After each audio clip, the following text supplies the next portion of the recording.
This is an installation video for the OptiFloat Retro-fit Kit. Let's walk through the process of installing the OptiFloat system.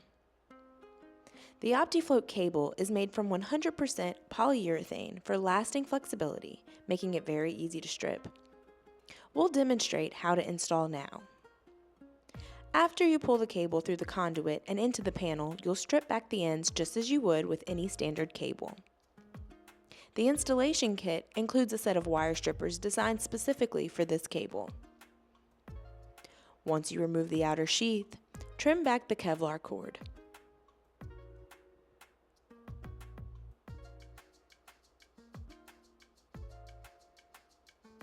This kit also includes a razor trimming device to help you prepare the ends cleanly.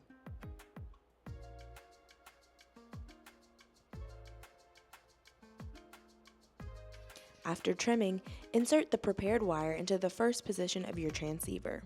Unscrew the knurled nut, insert the wire, and hand tighten the nut securely. You're now ready to move on to your next float.